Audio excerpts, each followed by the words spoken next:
You hear probability all the time. You talk about the chances of something happening, the odds of it happening, the likelihood of something happening. So probability is something you talk about quite a bit, just in general. Anytime you hear the weather, you talk about the likelihood of rain. So probability is something that we use as mathematicians to describe how likely something is by putting numbers to those chances. Most people feel like they have a good understanding of probability. As it gets harder and harder in the higher levels of mathematics, it gets a little bit more difficult, and we tend as individuals, as humans, to think that we understand it better than we do. But the simple aspects of probability you guys probably already know. And so a lot of this is going to be a review, but we want to make sure we're all playing on the same field when we talk about probability. Probability is a mathematical way of expressing the likelihood of a given event. If we just say that something could happen or might happen, we don't know what that means. Like if I say it could rain today, and I said it could be windy today, is it more or less likely that it's going to be windy or versus rainy?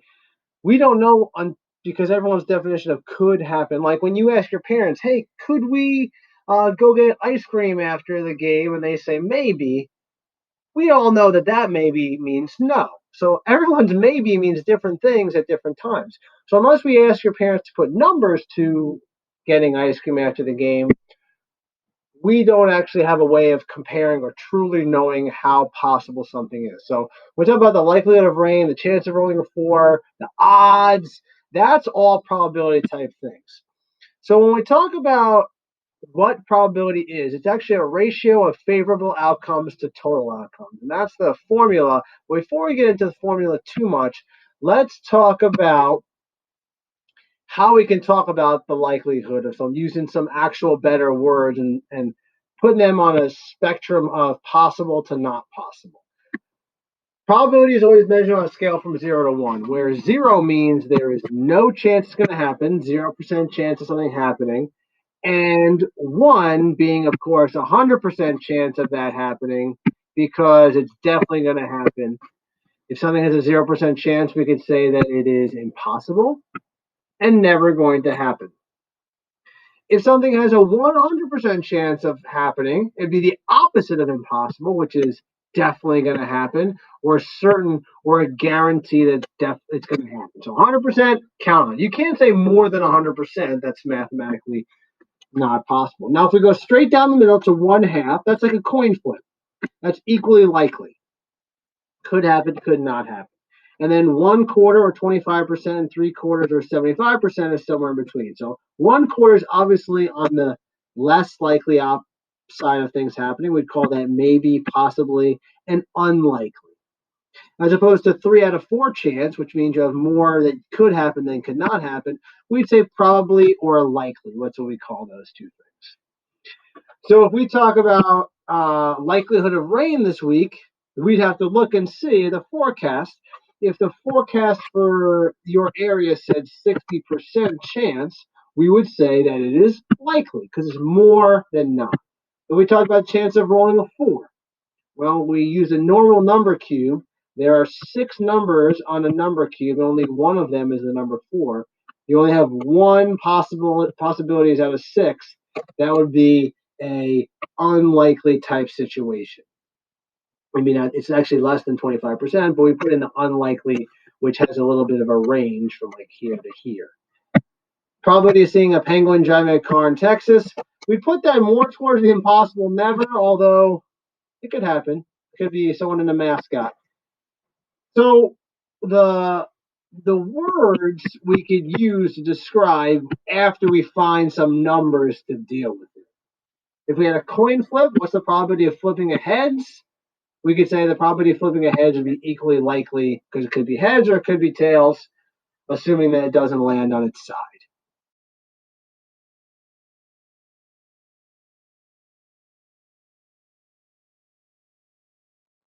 Now, in order to calculate the probability of a given event, it's the ratio, which we've talked about before, is a comparison of two numbers by division. In other words, a fraction, a comparison of two numbers by division.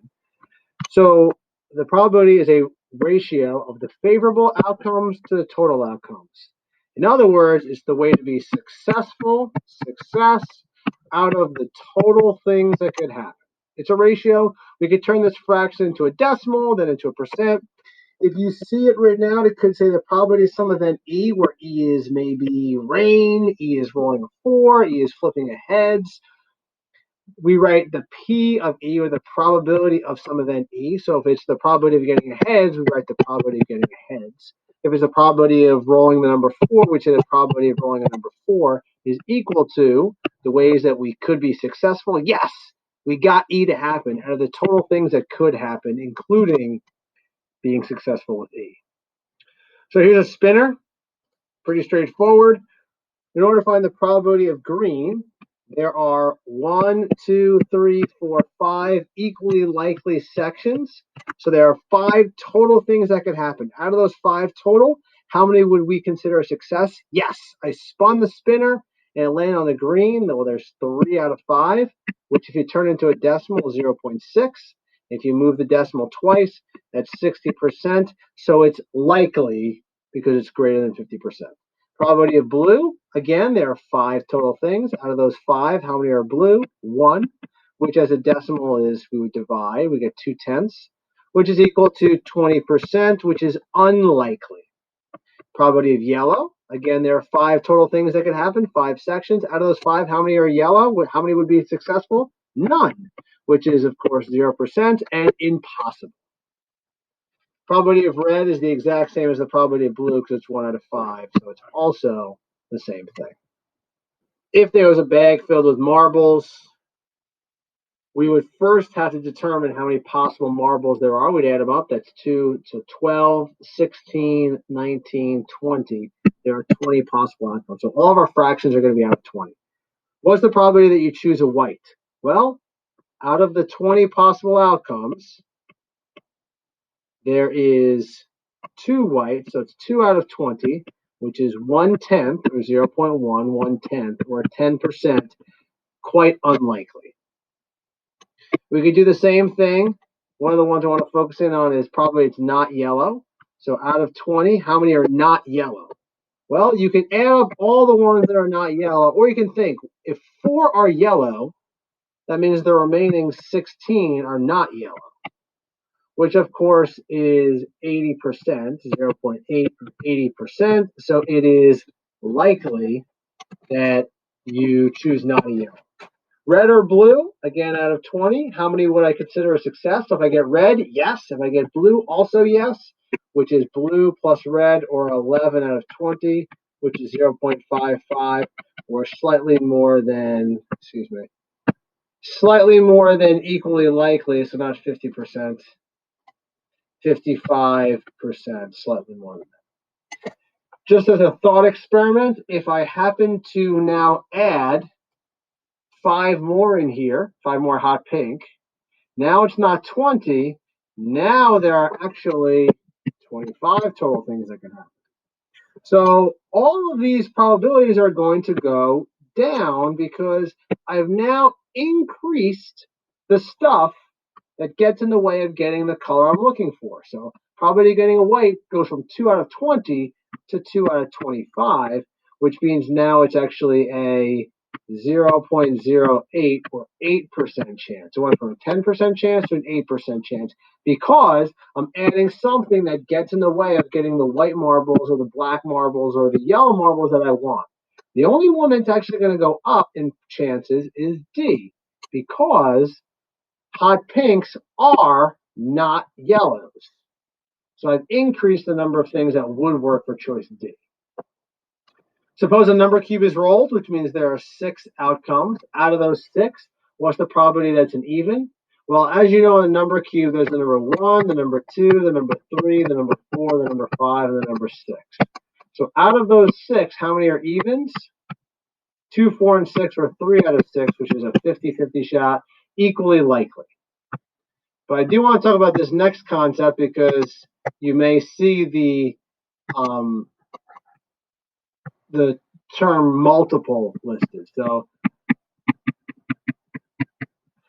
on a number cube, you have the numbers 1, 2, 3, 4, 5, and 6. So if it asks what's the probability of getting a multiple of 3, if you remember the multiples of 3, the multiples would be 3, 6, 9, 12, 15, 18, 20. You're multiplying times 3, times 1, times 2, times 3, times 4, times 5. So 3 and 6 are the only that are multiples of 3 in the options on the number cube. So it's 2 out of 6.